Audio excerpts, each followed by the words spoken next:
Oi pessoal, professor Carlos com vocês. Eu venho aqui fazer uma revisão daquilo que a gente viu antes da quarentena, antes de sair da escola, e também aquilo que os professores estão comentando com vocês no site do SAI, nas aulas virtuais que eles estão ministrando na semana passada e nessa também. Nós vamos conversar um pouco sobre ótica, ramo da física que estuda ondas eletromagnéticas. Luz é o principal exemplo. Laser também. No vácuo, caso seja necessário, a velocidade da luz ou de uma onda eletromagnética 3 vezes 10 a 8 metros por segundo. Como é impossível, é muito complicado a gente representar um raio luminoso desse, a gente faz simplesmente uso de uma simbologia de um pequeno raiozinho luminoso, uma setazinha, representando saída e chegada desses raios luminosos. Caso a gente esteja trabalhando com um raio luminoso, faz-se necessário a adoção então de feixes de luz. Eles podem ser convergentes, você vê na figura muitos chegando em apenas um ponto, divergente, muitos saindo de um ponto e iluminando vários, e vários feixes de luz, nessa figura tem 5 feixes de luz paralelos. Eles podem chegar num obstáculo qualquer e sofrer a priori reflexão, caso ele retorne ao mesmo meio. Mudando de meio, refração. O melhor exemplo desse feixe de luz convergente seria, por exemplo, um laser que o professor dá aula. Um exemplo desse feixe de luz divergente, um farol de carro, uma lanterna, uma vela, por exemplo.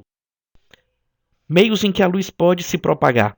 Ela pode se propagar integralmente atravessando esse meio, dito então transparente, quando a luz consegue atravessá-lo totalmente. Translúcido, quando ocorre uma passagem apenas parcial desse raio luminoso, ou opaco, quando não há passagem de nenhum raio luminoso. O melhor exemplo de um meio transparente, vidro, de um meio translúcido, o vidro fosco, opaco, a parede, por exemplo. Princípios que nos regem. O princípio da propagação retilínea da luz. Ele quer dizer que a luz sempre se propaga em linha reta. Cuidado, esse sempre é se o nosso meio é homogêneo e perfeitamente transparente. Aqui no ar, um raio luminoso se propaga em linha reta. Independência dos raios luminosos quer dizer que um raio luminoso não interfere no caminho do outro à medida que se propagam. É lógico que quando muitos raios luminosos se encontram, aquela região aparentemente acaba mais iluminada, mas um raio luminoso desse não interfere no caminho de outro. Eles seguem seus caminhos totalmente da mesma forma que inicialmente. Reversibilidade da luz quer dizer que a luz é reversível. Esse caráter é muito interessante. Se, por exemplo, um motorista observa o espelho retrovisor e vê um passageiro no banco de trás, esse mesmo passageiro, observando o espelho retrovisor, verá o motorista. Esses 3 princípios nos guiam, a partir de agora, na interpretação perfeita do movimento de um raio luminoso ou de um raio de luz. A cor de um corpo. Nessa figura você vê as 7 cores características do espectro luminoso incidindo em um objeto azul. Nós enxergamos esse objeto azul porque de todas essas 7 cores luminosas, desses 7 cores do espectro luminoso, apenas a cor azul é refletida. Da mesma maneira, porque nós enxergamos verde, as 7 cores do espectro luminoso incidem nesse corpo, mas apenas a cor verde sofre reflexão. Porque nós enxergamos um corpo amarelo, mesma explicação, todas as 7 cores incidem nesse objeto, mas apenas a cor amarela é refletida. O fenômeno a priori que muito nos interessa é o da reflexão da luz. Ocorre reflexão da luz sempre que um raio incidente bate numa barreira de separação e retorna ao mesmo meio. Perceba que todos os elementos estão contidos dentro do mesmo plano da figura. RI, raio incidente, RR, raio refletido, θI, ângulo de incidência, θR, ângulo de reflexão, N, normal. Todos eles estão desenhados na parte de cima da figura, nenhum muda o meio de propagação. Se porventura esse raio de luz mudasse o meio de propagação, nós teríamos então a refração da luz. Segunda lei, esse I e esse Rzinho da figura são iguais. Se esse raio incidente bate nessa barreira de separação com 30 graus, ele reflete também com 30 graus. Observando essa figura, a gente tem um exemplo muito específico de reflexão total, quando esse raio incidente bate na barreira de separação e todo ele volta totalmente simétrico, chamado de raio refletido. Caso esse raio passasse rasante a barreira de separação, θr, ou Rzinho nessa figura, seria 90 graus. Se ele mudasse de meio, nós teríamos o fenômeno da refração. O melhor exemplo de reflexão da luz são os espelhos. Toda e qualquer superfície que reflete luz está enquadrada como um espelho. Fenômeno básico que a explica é a reflexão da luz. Um raio luminoso que sai de um meio, bate numa barreira de separação, o espelho, e retorna para o mesmo meio. Todos os elementos são coplanares, lógico para satisfazer a reflexão. Ângulo de incidência é igual ao ângulo de reflexão. Nós vamos ver que isso aqui daqui a pouco satisfaz uma propriedade de construção de imagens.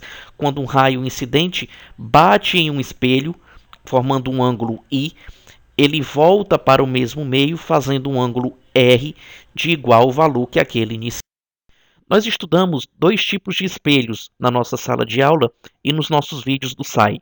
O primeiro é o espelho plano. Você observa um exemplo perfeito de como ele é.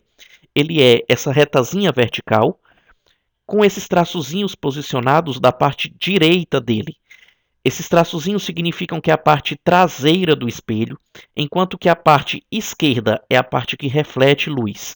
Se você coloca um objeto na frente do espelho plano, a imagem dele estará sendo formada por trás do espelho. Aquela impressão que você tem de se ver no espelho se dá simplesmente pelo fenômeno da reflexão. Se esse objeto está distante x do espelho, a imagem dele também estará distante x do espelho. Por exemplo, uma pessoa que se penteia, que se maqueia a 2 metros do espelho, a imagem dela também estará a 2 metros do espelho, sendo formada por trás. Uma pessoa de 1,70 m, por exemplo, colocada na frente desse espelho, sua imagem também mede 1,70 m. Isso é propriedade do espelho plano, só ele tem essa capacidade interessante, onde o objeto, o tamanho dele é igual ao tamanho da imagem, e onde a distância do objeto até o espelho é igual à distância da imagem até o espelho. Por isso, a aplicação de um espelho plano, como esse que você viu na figura, é virtual. Virtual porque ocorre um encontro de prolongamentos de raios refletidos. Você pode observar essa figura. O prolongamentozinho do raio vermelhinho e o prolongamentozinho do raio azulzinho na pessoa do lado direito. Direita, porque o tamanho a posição da imagem é a mesma posição do objeto. A moça aqui da figura está posicionada de cabeça para cima e a sua imagem por trás do espelho também está posicionada de cabeça para cima. E do mesmo tamanho, se essa moça mede 1,70 m, por exemplo, a imagem dela por trás do espelho também mede 1,70 m. Outra característica legal na figurazinha de baixo, onde você vê um 3 do lado da esquerda e um Ezinho do lado da direita, é que num espelho plano essas imagens nós chamamos de enantiomorfas. Se você levanta, por exemplo, a mão direita como objeto na frente de um espelho, sua imagem por trás do espelho levantará a mão esquerda. É por isso que você está vendo um 3zinho, a figura, do lado esquerdo, e um Ezinho, a parte traseira do 3, na parte traseira do espelho do lado direito. Só o espelho plano tem essa característica super legal, super interessante. A segunda forma de espelho que nós vimos é o espelho esférico. Ele é formado pelo corte de uma calota esférica espelhada. Essa calota é espelhada tanto na parte de dentro como também na parte de fora. Nesse corte você vê duas superfícies. A superfície convexa dá o nome espelho esférico convexo e a superfície côncava dá o nome espelho esférico côncavo. Essa figura ilustra bem esse raio luminoso chegando na partezinha da barriguinha, na superfície convexa, e chegando na superfície da concavidade, da abertura, no espelho côncavo. Os elementos desse tipo de espelho você vê um espelho côncavo desenhado. Nós sabemos disso por causa das setazinhas, dos cíliozinhos, dos tracinhos desenhados do lado direito desse espelho. C se chama centro de curvatura, F, foco, V, vértice. O centro de curvatura, essa distância dele até o espelho, é igual ao raio da calota esférica. A distância do foco até o espelho é a metade do raio da calota. E esse V, vértice, é apenas o ponto onde o espelho toca o seu eixo, essa reta vertical, essa reta horizontal, desculpa, que serve como embasamento para a sustentação do espelho. Essa seta AB faz o papel do objeto. Perceba que ela pode estar antes do centro de curvatura, vai ter uma finalidade. No centro de curvatura, vai ter outro tipo de classificação. Em algum lugar entre o centro e o foco, no foco, em algum lugar entre o foco e o vértice. Nós aprendemos essa construção baseado simplesmente em pura geometria. Traçamos raiozinhos geométricos ao de propriedades. Vejam a primeira propriedade, é a propriedade do centro de curvatura. Todo raio de luz que incide no espelho pelo centro de curvatura reflete sobre ele mesmo. A segunda propriedade que você vê na figura logo de baixo é a propriedade em que o raio luminoso passa pelo foco quando é refletido. Todo raio de luz que incide no espelho paralelo ao eixo reflete pelo foco. A terceira propriedade é o inverso da segunda. Todo raio de luz que incide no espelho pelo foco reflete paralelo ao eixo. Perceba que a segunda e a terceira, uma é ao contrário da outra. E a última propriedade é a propriedade do vértice. Lembra que eu falei agora há pouco? Um raio de luz, todo e qualquer raio de luz que incide no espelho pelo vértice reflete simétrico, reflete da forma igualzinha. Θi é igual a θr. Ri, Rr e o seu eixo fazem um papel de normal. Perceba que todos os seus elementos estão contidos no plano da esquerda da figura. Eles são todos coplanares. Classificação da imagem, então, vamos iniciar pelo espelho côncavo, porque ela tem muitas possibilidades. O espelho côncavo com o objeto em qualquer posição antes do centro. Eu estou usando a propriedade todo raio de luz que incide no espelho paralelo ao eixo reflete pelo foco. E estou usando a propriedade do centro óptico. Todo raio de luz que incide no espelho pelo centro reflete sobre ele mesmo. Perceba a imagenzinha formada, é real. Quem se encontrou foram raios luminosos invertidos, seu objetozinho de cabeça para cima, sua imagem de cabeça para baixo. Menor, porque ela tem um tamanho menor que o do objeto. Com o objeto em cima do centro de curvatura, real, invertida, igual. Real porque quem se encontra são raios luminosos. Invertida porque o objeto está para cima e a imagem está para baixo. Igual porque elas têm a mesma medida. Objeto entre o centro e o foco, utilizando as mesmas propriedades. Todo raio de luz que incide no espelho paralelo ao eixo reflete pelo foco. Todo raio de luz que incide no espelho pelo centro reflete sobre ele mesmo.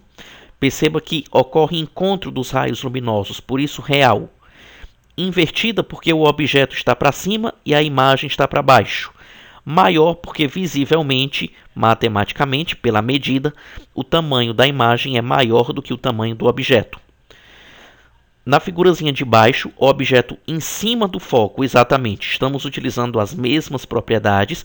Perceba que não ocorre encontro nem de raios luminosos, nem de prolongamento de raios luminosos. Portanto, a imagem não forma. A gente chama de imagem imprópria. E o último caso, o objeto entre o foco e o vértice, nós utilizamos também as mesmas propriedades. Virtual, porque agora quem encontra são prolongamentos de raios luminosos. Direita, porque o seu objeto está para cima e a sua imagem está para cima também. E maior, porque, obviamente, pela medida, uma régua aqui, o tamanho dessa imagem é maior do que o tamanho desse objeto. Classificação para um espelho convexo. Você pode colocar seu objeto em qualquer situação. Eu estou observando agora a propriedade que diz, a vermelhinha. Todo raio de luz que incide no espelho paralelo ao eixo reflete pelo foco. Se ela vai refletir, ela precisa voltar para o lado esquerdo, mas o nosso foco, veja na figura, está do lado direito. Então você vai ter que prolongar esse raio luminoso para que ele passe pelo foco. E perceba que eu mudei a tática com a cor azulzinha. Estou utilizando a propriedade do vértice. Todo raio de luz que incide no espelho pelo vértice reflete simétrico. Você traça igualmente o prolongamento dos raios luminosos. Está aqui a imagem I do bonequinho virtual, porque quem encontrou foram prolongamentos de raios luminosos. Direita, porque o bonequinho está virado de cabeça para cima, assim como o seu objeto. E visivelmente de tamanho menor. O tamanho de I é menor do que o tamanho de O. Toda imagem real é invertida, não existem exceções. Sempre que você tiver raios luminosos se encontrando, sua imagem será invertida. Toda imagem virtual é direita. Sempre que você tiver prolongamentos de raios luminosos, você vai ter a imagem do objeto formado direita. À medida que nos aproximamos de um espelho côncavo, maior fica a sua imagem. Se um objeto forma 90 graus com o eixo, sua imagem formará também.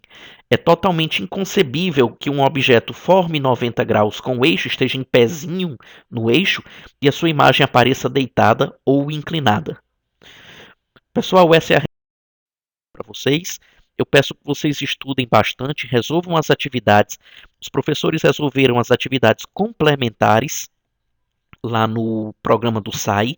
Resolvam vocês também, e qualquer dúvida que vocês tiverem, nós estamos à total disposição para ajudá-los. Muita força, muita saúde para vocês e até logo.